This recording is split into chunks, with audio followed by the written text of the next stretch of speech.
Pre election চ্যালেঞ্জের মধ্যে সবচেয়ে আমরা যেটা ভয় পাচ্ছি এখন, আমরা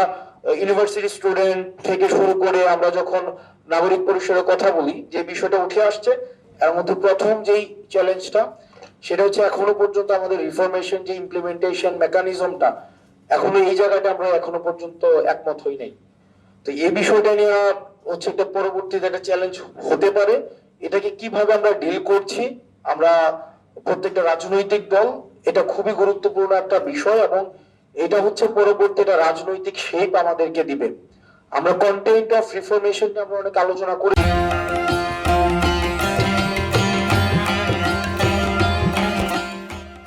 আমরা ঐক্যমত্য কমিশনে,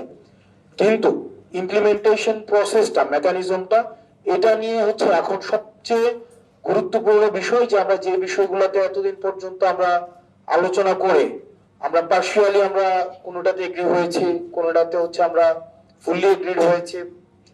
এই বিষয়গুলোকে কিভাবে আমরা এন্ডোর্স করব, লিগ্যাল ফ্রেমওয়ার্কের মধ্যে নিয়ে আসবো, এটা হচ্ছে গুরুত্বপূর্ণ একটা বিষয়। এটা হচ্ছে প্রি ইলেকশন চ্যালেঞ্জের মধ্যে। প্রি ইলেকশন চ্যালেঞ্জের মধ্যে যদি আরো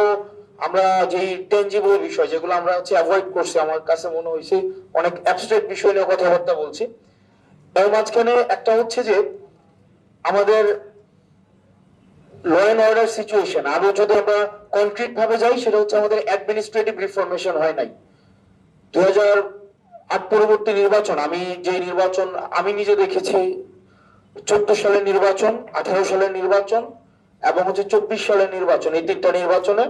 সেক্ষেত্রে অ্যাডমিনিস্ট্রেশন খুব নেকেডলি ইন্টারফেয়ার করছে ওই নির্বাচনগুলোতে, এবং ওই নির্বাচনে ইউনুকে কিভাবে কিনা যায়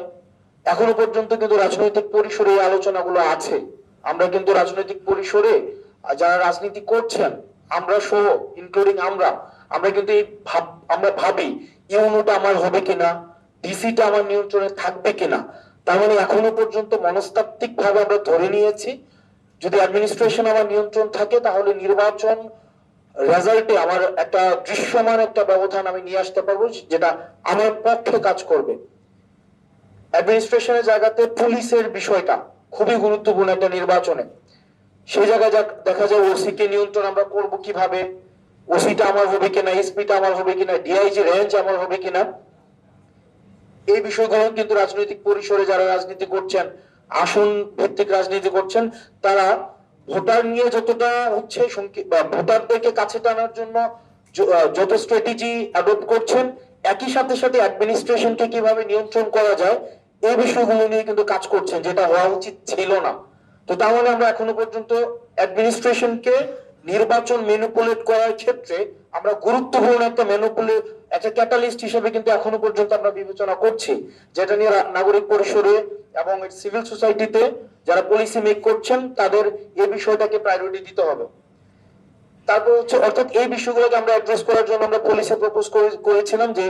রিফরমেশনে আমরা পুলিশ সংস্কার কমিশন করা, যাতে করে তাদের পোস্টিং প্রমোশনের ক্ষেত্রে একটা ইন্ডিপেন্ডেন্ট একটা বোর্ড করে দিয়ে, একটা সাংবিধানিক প্রতিষ্ঠান অন্য যে প্রতিষ্ঠানগুলো রয়েছে, একটা ইন্ডিপেন্ডেন্ট কমিশন থাকবে যেটা তাদের পোস্টিং প্রমোশন গুলা হচ্ছে নিয়ন্ত্রণ করবে, এবং তাদের প্রত্যেকটা ডিসিশনকে পরবর্তীতে রিঅ্যাসেস করার একটা হচ্ছে প্রক্রিয়া থাকবে। এটা শুধুমাত্র একটা মন্ত্রণালয়ে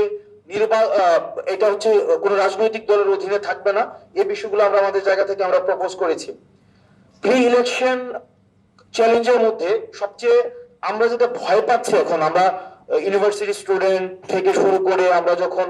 নাগরিক পরিষদের কথা বলি, যে বিষয়টা উঠে আসছে সেটা হচ্ছে আমাদের কিছু সেফগার্ডস নিতে হবে। Online bullying, cyber bullying, overall cyber bullying, and বিশেষ করে bullying against women by using artificial intelligence, এটা খুবই মানে আমাদের জন্য সবচেয়ে বড় চ্যালেঞ্জ এখন, কিভাবে আমরা সাইবার বুলিংটা আমরা ডিল করব, এবং হচ্ছে এই অনলাইন বুলিং এগেইনস্ট উইমেন এটাকে আমরা কিভাবে ডিল করব, এটা নিয়ে আমাদের ডিসকাশন আমাদের করতে হবে, এবং এটা আমাদের জনপরিসরে এই আলাপটাকে খুব সহজতর করতে হবে।